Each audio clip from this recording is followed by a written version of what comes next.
बिस्मिल्लाहिर्रहमानिर्रहीम। DPS math academy में खुशामदीद। Class 7th और 8 के लिए आज हमारा टॉपिक है ऑपरेशंस ऑन सेट। देखिए बेटा, जिस तरह से होल नंबर्स के ऊपर हम होल नंबर्स, फ्रैक्शन, डेसिमल्स वगैरह के ऊपर हम मुख्तलिफ़ किस्म के ऑपरेशंस करते हैं, प्लस माइनस मल्टीप्लाई डिवाइड, तो बिल्कुल इसी तरह से कुछ ऑपरेशंस हमारे पास वो सेट्स के ऊपर भी किए जा सकते हैं। उनमें पहला ऑपरेशन है आपके पास union of two set. Union of two set हमारे पास कैसा ऑपरेशन है कि इसके अंदर अगर हमारे पास दो सेट गिवन हैं तो जो यूनियन ऑफ टू सेट आएगा वो हमारे पास ऐसा सेट होगा जो जिसमें हम दोनों सेटों के एलिमेंट को कंबाइन करके लिखेंगे, और जो एलिमेंट दोनों सेटों में मौजूद होगा उसे हम सिंगल टाइम लिखेंगे। क्या मतलब इस बात का? देखिए, सबसे पहले तो ये याद रखिएगा कि यूनियन ऑफ टू सेट का जो ऑपरेशन है इसको हम यू से डिनोट किससे करते हैं? यू से डिनोट किया जाता है। किससे? यू से। अब मैं अपनी बात की वजाहत करता हूँ किस तरह से। मिसाल एग्जाम्पल ले लेते हैं। एग्जाम्पल, अगर एक सेट है ए जिसके एलिमेंट्स हैं 1 2 3 और दूसरा सेट है बी जिसके एलिमेंट्स हैं 3 4 5, और आपको क्या करना है? फाइंड करना है ए यूनियन बी। सॉल्यूशन में आ जाएं। हमने ए यूनियन बी फाइंड करना है, तो सबसे पहले ए सेट लिख लीजिए 1 2 3, दरमियान में ऑपरेशन यू यूनियन का साइन आ जाएगा 3 4 5। मैंने क्या कहा? कि हम एलिमेंट्स को कंबाइन करके लिखते हैं, यानी जो एलिमेंट सेट ए में मौजूद है। अब यूनियन ऑफ टू सेट कैसा सेट होगा कि या तो ये सारा के सारा ए के एलिमेंट पर मुश्तमिल होगा, या सारा का सारा बी के एलिमेंट पे, या ए और बी के एलिमेंट्स पर मुश्तमिल होगा। अगर कोई एलिमेंट रिपीट हो गया, जैसे यहाँ पर देखिए ए सेट में भी 3 मौजूद है, बी सेट में भी 3 मौजूद है, तो ये सिंगल टाइम आ जाएगा। तो यहाँ क्या करेंगे? हम एलिमेंट्स को कंबाइन करेंगे 1 2। अब ये 3 रिपीट हो गया, दोनों सेट में मौजूद है, तो सिंगल टाइम लिखेंगे 4 5। 2 टाइम्स क्यों नहीं लिखते हैं? क्योंकि फिर ये सेट डिस्टिंक्ट नहीं रहेगा, और जब सेट डिस्टिंक्ट ना हो तो वो हमारे पास सेट ही नहीं कहलाएगा। एक और एग्जांपल हम इसकी ले लेते हैं। फॉर एग्जांपल, हमारे पास एक सेट है C is equal to A B C, और एक और सेट है D जो कि है E F G। अगेन यहाँ फाइंड क्या करना है? फाइंड आपने करना है C यूनियन D। ये आपको मालूम करना है, C यूनियन D ये मालूम करना है। सॉल्यूशन में आएंगे C यूनियन D, तो एक मरतबा पहले C के एलिमेंट्स लिख लेंगे, फिर साइन ऑफ ऑपरेशन आ जाएगा, फिर D के एलिमेंट। अब देखिए, अकॉर्डिंग टू द डेफिनेशन कैसा सेट होना चाहिए कि हम उसके अंदर एलिमेंट्स को कंबाइन करके लिखें। अब कंबाइन करके लिख रहे हैं A B C E F G। अब देखिए, ए का यानी जो पहला सेट था उसका कोई एलिमेंट दूसरे सेट में मौजूद नहीं है, तो इसका मतलब है कि हमने जस्ट एलिमेंट्स को क्या किया? कंबाइन करके लिख लिया। एक और एग्जांपल हम इसके लिए देख लेते हैं।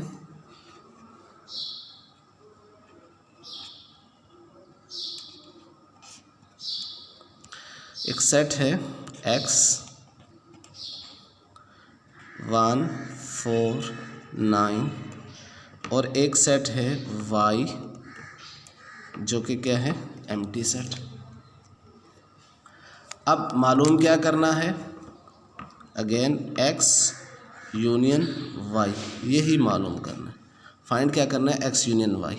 तो सॉल्यूशन में हम लिखेंगे x union y is equal to, पहले x के एलिमेंट 1 4 9, फिर ऑपरेशन यूनियन का साइन और फिर y।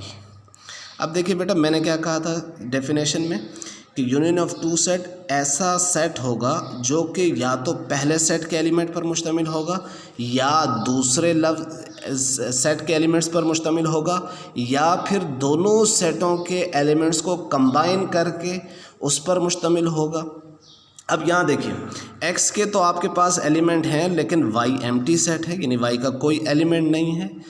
तो अब यहाँ क्या होगा, देखो इसका जवाब क्या आएगा, कंबाइन करके लिखेंगे 1 4 9, यानी कि सिर्फ और सिर्फ ये किस के एलिमेंट्स पर मुश्तमिल है, x के एलिमेंट्स के ऊपर मुश्तमिल। तो ये आपके पास कौन सा ऑपरेशन था, यूनियन ऑफ टू सेट्स। अब हम इससे अगला ऑपरेशन पढ़ते हैं, इंटरसेक्शन ऑफ सेट्स। देखिए बेटा, हमारे पास नेक्स्ट ऑपरेशन है intersection of sets. Intersection of sets को हम जो डिनोट करते हैं जिस साइन से, वो हमारे पास ये है। ये इंटरसेक्शन ऑफ सेट्स को इस साइन से प्रेजेंट किया जाता है। अब ये इंटरसेक्शन ऑफ सेट्स है क्या चीज़, देखिए बेटा, अगर हमें दो सेट दिए गए हैं और उनके दरमियान हमने इंटरसेक्शन मालूम करना है। इंटरसेक्शन का मतलब ये हुआ कि उन दोनों सेटों में कॉमन क्या होगा, दोनों सेटों में एक जैसे एलिमेंट क्या होंगे। जो दोनों सेटों में एक जैसे या कॉमन एलिमेंट होंगे उनका सेट हमारे पास क्या कहलाएगा, इंटरसेक्शन ऑफ टू सेट्स कहलाएगा। क्या मतलब इस बात का, एग्जाम्पल कंसिडर कर लेते हैं। फॉर एग्जाम्पल, हमारे पास एक सेट है A जिसके एलिमेंट्स हैं 1 2 3 4 और दूसरा सेट है B जिसके एलिमेंट्स हैं हमारे पास 2 4 6 8। तो हमने फाइंड क्या करना है, फाइंड हमने करना है A इंटरसेक्शन B, ये हमें मालूम करना है। सॉल्यूशन में आ जाएं। याद रखिएगा, जब भी सॉल्यूशन निकालेंगे तो पहले इस शक्ल में हमने अपने सवाल को लिखना है, A इंटरसेक्शन B। सबसे पहले किसके एलिमेंट्स को, A के एलिमेंट्स को, फिर साइन ऑफ ऑपरेशन आएगा। साइन ऑफ ऑपरेशन क्या है, इंटरसेक्शन 2 4 6 8। अब इंटरसेक्शन क्या है, कॉमन, दोनों में हम देखेंगे, यानी इंटरसेक्शन ऑफ टू सेट कैसा सेट होगा, a set which consist only common elements of the both set, यानी दोनों सेटों में जो कॉमन एलिमेंट होगा उस पर जो सेट मुश्तमिल होगा उसे इंटरसेक्शन ऑफ टू सेट्स कहेंगे। तो कॉमन एलिमेंट देखिए, यहाँ भी 2 है, यहाँ भी 2 है, तो एक आ गया 2। कोई और भी है, जी हाँ, यहाँ 4 है और यहाँ क्या है 4। तो ये इसका आंसर, सिर्फ और सिर्फ कौन से एलिमेंट्स, कॉमन एलिमेंट्स किसके लिए, इंटरसेक्शन के लिए, और कंबाइन करके किसके लिए लिखेंगे, यूनियन के लिए। एक और एग्जांपल हम इसकी देख लेते हैं। एक है आपके पास सेट X जिसके एलिमेंट्स हैं 1 2 3 और एक सेट है Y जिसके एलिमेंट्स हैं A B, और आपको क्या फाइंड करना है, X इंटरसेक्शन Y, ये आपको मालूम करना है। तो सबसे पहले हम सॉल्यूशन में आ जाएं। इस फॉर्म में लिख लीजिए, x intersection y is equal to 1 2 3 sign of intersection a b। अब देखिए बेटा, क्या इनमें कोई एलिमेंट, पहले सेट में और दूसरे सेट में, क्या कोई एलिमेंट आपको कॉमन नज़र आ रहा है? यकीनन नहीं। जवाब है नहीं, कोई एलिमेंट इनमें कॉमन नहीं है। तो ऐसी सूरत में इंटरसेक्शन क्या आ जाएगा आपके पास, एक अदद एम्प्टी सेट आ जाएगा। एम्प्टी सेट को इस तरह भी शो करते हैं और सिर्फ ऐसे भी शो किया जा सकता है। तो एम्प्टी सेट इस सूरत में आपके पास जवाब आएगा। अब इसके बाद हम तीसरा ऑपरेशन पढ़ते हैं जो कि है डिफरेंस ऑफ टू सेट्स। अब तीसरा जो हमारे पास ऑपरेशन है that is called difference of two sets. Difference के नाम से हम वाकिफ़ हैं, मैथ्स में पढ़ चुके हैं, होल नंबर्स के अंदर कि किस तरीके से हम एक नंबर में से दूसरे नंबर का डिफरेंस निकाल सकते हैं, लेकिन इन सेट ये मीनिंग जो है मुख्तलिफ हो जाते हैं। अगर आपको दो सेटों के दरमियान डिफरेंस मालूम करना है तो आपके पास एक ऐसा सेट होगा जो कि सिर्फ उन एलिमेंट्स पर मुश्तमिल होगा, पहले सेट के सिर्फ उन एलिमेंट्स पर मुश्तमिल होगा जो दूसरे सेट में मौजूद ना हो। क्या मतलब? देखिए, अगर दो सेट हैं ए और बी और इनके डिफरेंस को हम शो करते हैं, अगर दो सेट हैं ए और बी तो हम इनके डिफरेंस को शो करते हैं ए माइनस बी। अब इसका जवाब कैसे हम फाइंड आउट करते हैं? तो हम कहते हैं कि पहले सेट के वो एलिमेंट्स जो दूसरे सेट में मौजूद ना हो। A minus B is a set having only those elements of set A which are not present in set B. Only those elements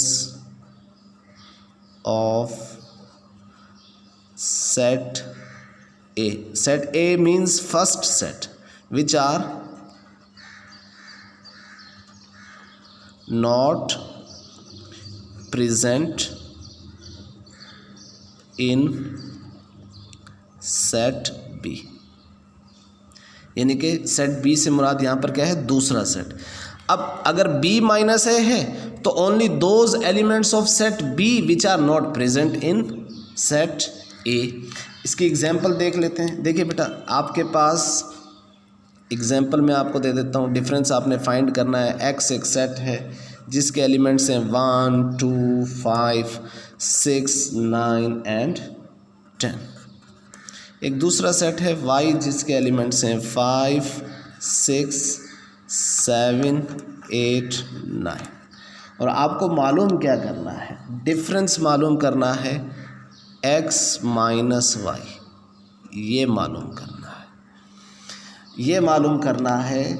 इसको दूसरी तरह से भी शो कर सकते हैं, यानी कि x \y। इस तरह से भी इस डिफरेंस को मालूम किया जा सकता है, लिखा जा सकता है।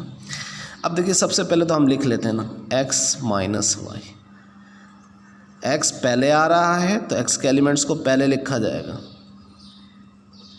9, 10 माइनस अब y के एलिमेंट्स को 5, डिफरेंस को माइनस से शो कर रहे हैं 6, 7, 8, 9। अब किस तरह से निकालेंगे? Only those elements of first set which are not present in the second. यानी पहले सेट के वो एलिमेंट्स जो दूसरे में मौजूद ना हो। अब सिर्फ पहले को फोकस करना है। क्या 1 दूसरे सेट में मौजूद है? जवाब नहीं। इसको लिखेंगे जवाब में 1 आ गया, एक आंसर। क्या 2 इधर मौजूद है? जवाब है नहीं, तो 2 को भी लिखा जाएगा। क्या 5 इधर मौजूद है? जी, तो 5 को नहीं लिखेंगे। 6 इधर मौजूद है? जवाब है जी, तो इसको भी नहीं लिखेंगे। क्या 9 इधर मौजूद है? दूसरे सेट में मौजूद है, ये भी नहीं लिखा जाएगा। क्या 10 इधर मौजूद है? जवाब है नहीं, तो इसको लिखेंगे। तो आपके पास डिफरेंस ऑफ 2 सेट क्या आ जाएगा? 1, 2 एंड 10। अगर यही सवाल आपसे इस तरह से पूछा जाए कि आप मालूम कीजिए y माइनस एक्स, तो अब देखिए बेटा, यहाँ पर पहला सेट क्या हो गया? y। तो अब पहले हम y को लिखेंगे और फिर y के जो एलिमेंट सेट x में मौजूद नहीं होंगे वही आपके पास क्या कहलाएगा? Difference of 2 set. किस तरह से लिखा जाएगा? देखिए, पहले y के एलिमेंट को 5, 6, 7, 8 एंड 9 माइनस करेंगे। x के एलिमेंट्स हैं 1, 2, 5, 6, 9, 10। अब क्या देखना है हमने? पहले सेट के वो एलिमेंट जो दूसरे में मौजूद ना हो। 5 दूसरे सेट में मौजूद है, नहीं लिखेंगे। 6 दूसरे सेट में मौजूद है, नहीं लिखेंगे। 7 दूसरे सेट में मौजूद है, जवाब है नहीं मौजूद, तो लिखेंगे यस। 8 मौजूद है, नहीं, तो 8 को भी लिखा जाएगा। 9 मौजूद है, जवाब है नहीं, तो आपके पास ये आंसर हो गया। एक और एग्जांपल आपको देता हूँ इसमें। अब दूसरी एग्जांपल है, आपके पास सेट ए गिवन है 1, 2, 3 अप टू 10। देखिए यहाँ पर 3 डॉट्स मैथ में हम यूज़ करते हैं कि ये कंटिन्यूटी को शो करता है, और ये कंटिन्यूटी को कहाँ तक शो कर रहा है, 10 तक। यानी 3 के बाद क्या है, 4 है, 5 है, 6 है। तो हम टाइम की कमी को पूरा करने के लिए कंटिन्यूटी है तो 3 डॉट्स को शो कर देते हैं, और फिर 10 लास्ट डिजिट हम इसका कि कहाँ तक ये सेट मौजूद है उसको शो करते हैं। और सेट बी आपके पास 2, 4, 6, 8 एंड 10। आपको पहले फाइंड करना है a माइनस बी, फिर फाइंड करना है b माइनस ए। तो हम पहले सोल्यूशन a माइनस बी का फाइंड करते हैं। अब देखिए सबसे पहले हम a के एलिमेंट्स को लिखेंगे 1, 2, 3। अगर आप आसानी के लिए लिखना चाहते हैं तो 4, 5, 6, 7, 8, 9, 10। डिफरेंस निकालना है। दूसरा सेट है आपके पास 2, 4, 6, 8 एंड 10। अब डिफरेंस निकालिए। क्या 1, अब देखिए डिफरेंस हमने क्या पढ़ा, पहले सेट के वो एलिमेंट जो दूसरे सेट में मौजूद ना हो। तो क्या 1 वहाँ मौजूद है, जवाब है नहीं, तो ये लिखा जाएगा जवाब में। 2 मौजूद है, नहीं लिखा जाएगा। 3 मौजूद है, जवाब है नहीं। 4 मौजूद है, यस मौजूद है, तो नहीं लिखा जाएगा। 5 मौजूद है, जवाब है नहीं, तो इसको लिखेंगे। 6 मौजूद है, 8 मौजूद है, इसी तरह से 10 भी मौजूद है, तो ये नहीं लिखेंगे। बाकी क्या रह जाएंगे, 7 एंड 9। ये इसका जवाब आ जाए। अब आ जाए दूसरे हिस्से की तरफ सवाल के, वो है b माइनस ए। b माइनस ए 2, 4, 6, 8, 10। इसमें से माइनस कीजिए 1, 2, 3 अप टू 10। अब देखिए जो दूसरा सेट है ये 1 से 10 तक है, तो ये सारे के सारे एलिमेंट्स इस सेट बी में ए में मौजूद हैं। बी के सारे एलिमेंट्स ए में मौजूद हैं, यानी 2 भी मौजूद है, 4 भी मौजूद है, 6, यानी बी का कोई एलिमेंट ऐसा नहीं है जो सेट ए में मौजूद ना हो। तो इस वजह से इसका जवाब आपके पास क्या आ जाएगा, एक अदद एम्प्टी सेट आ जाएगा। ये आपके पास इसका आंसर आ जाएगा। इंशाल्लाह नेक्स्ट टॉपिक हमारा होगा कम्प्लीमेंट, और उसके कम्प्लीमेंट के हवाले से कुछ सवाल होंगे। फिर इसके बाद इंशाल्लाह वेन डायग्राम भी हमारा टॉपिक होगा। तो आप अपने रिस्पेक्टिव जो बुक्स हैं उसमें से इन टॉपिक्स को आप बआसानी अब हल कर सकते हैं। Thank you very much. अल्लाह हाफिज़।